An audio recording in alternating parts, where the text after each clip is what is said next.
Let's now learn how to span grid items across multiple grid cells in order to occupy entire areas. So suppose you wanted this violet element here not only to occupy this single cell here, but to span across these two cells here, so occupying this entire area. How would you go about doing that? And actually, it's really not hard.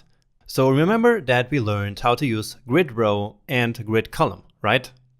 So far, we only placed grid items into single cells. And so the end is always the beginning plus 1, right? So 2 and 3. And the columns also from 2 to number 3. So only one column, and here only one row. But what if we put a higher number here, like a number 4 here? Well, if we did that, then the element would simply occupy more space. So let's actually do that here with the number 1, which is this orange here. And so let's say that we wanted to start at column number 2 and end at column number 4. So what happens then is this. So here we go. Now it occupies both of these cells, spanning all the way from line number 2 to line number 4. Now what about this grid item that was here before? Well, it simply moved down here, because that's what the CSS grid algorithm does. So if we have more items than we actually define cells here, then CSS grid will automatically add a new row or a new column, but in this case just a new row. And this part here is then called an implicit grid, okay? But that's something to talk about later, because I don't want to confuse you, okay? So for now, just note that if we span these items here and we end up with more items than we have space, then there will simply be created a new line, okay? But let's put this back to 3 as we had it before, and then do this with the violet one as we were saying in the beginning. So all we have to do is to say grid column, and remember we wanted to go from here spanning these two cells. So very easy, 1, 3. And where did it go? Well, actually it moved down here. And can you guess why? Well, it's because we also placed this element explicitly here in this cell, right? So the item number 1, the orange here, is placed exactly here. And so if we want to put this one here in the same place, then this item here will try to find a new place, okay?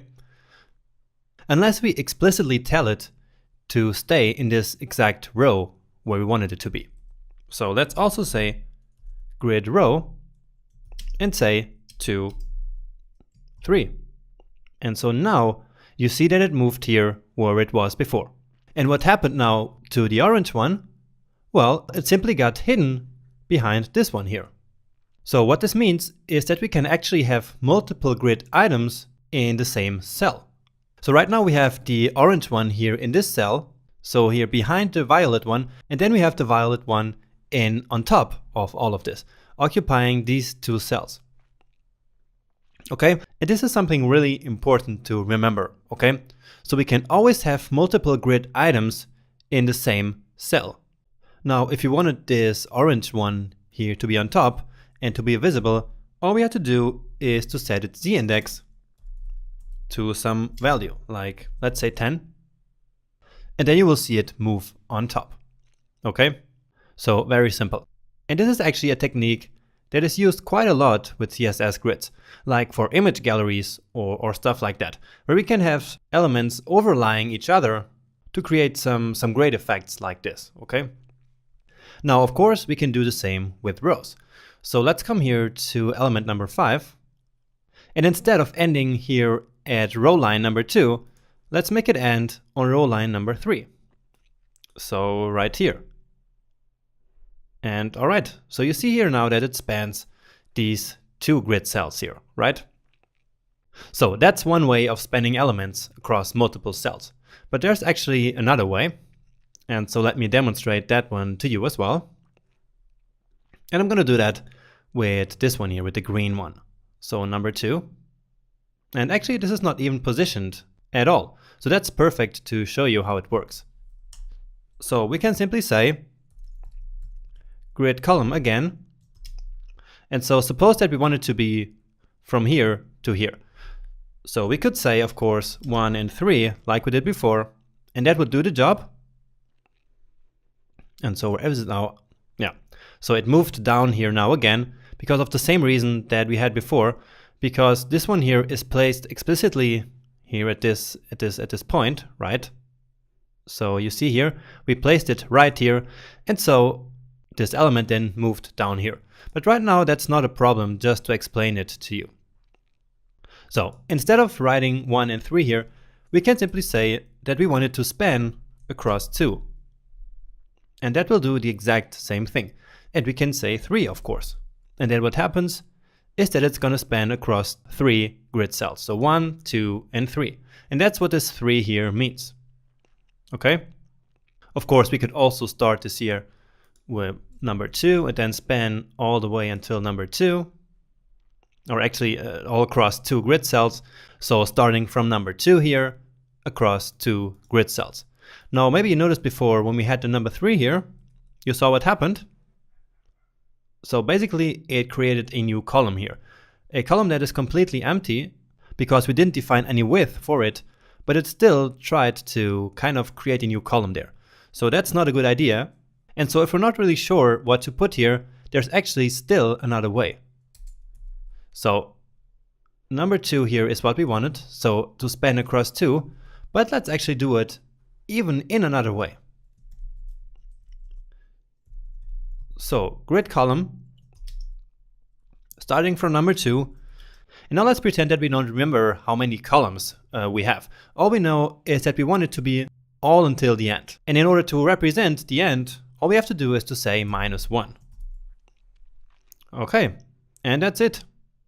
Now it goes from column line number 2 all the way until the end. And that's what this -1 here represents.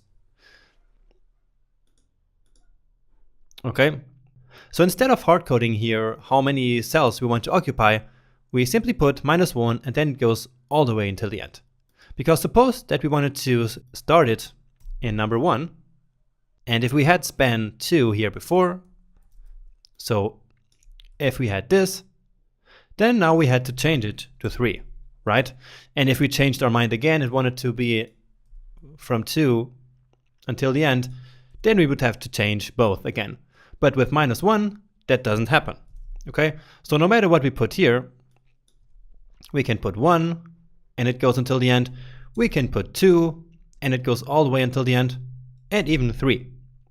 So from 3 to 4 here, right? So that is another very handy trick here with the -1. Okay, so spanning, we used basically 3 different ways. First, we simply defined the end number of the row or the column line. Then, as a second way, we used the span keyword, which is actually better. And then finally, as a third method, whenever we want to span all the way until the end of our grid, we can simply use -1. And of course, this not only works for columns, but also for rows. All right. Now, right now here, this looks like a huge mess, but don't worry about that, okay? All I wanted to do here is to simply show you is how we can span or grid items across multiple cells in order to occupy entire areas like this, okay? And I hope that came across to you so that you really understood how all of this works, the different tools that we have at our disposal. So like using grid row start, row end, column start, or column end, or by using grid row and grid column, or even by using grid area like we have somewhere down here. Yeah, so here. So that's all that matters here in this lecture, that you really understood how we use all of these properties to come up with the layouts and the designs that we want, okay? So don't worry about how it looks, just worry about what you just learned, hopefully, in this lecture. So again, I really encourage you to play around with all of these properties that I just show you, maybe build your own small grid and some more items in it, and try to come up with some creative ways of using spanning like I just showed you here in this video. Okay, and that's it actually for this example. These were the very basics, but of course, once more, there's a lot more to learn. And so we will continue with this intro section in the next video.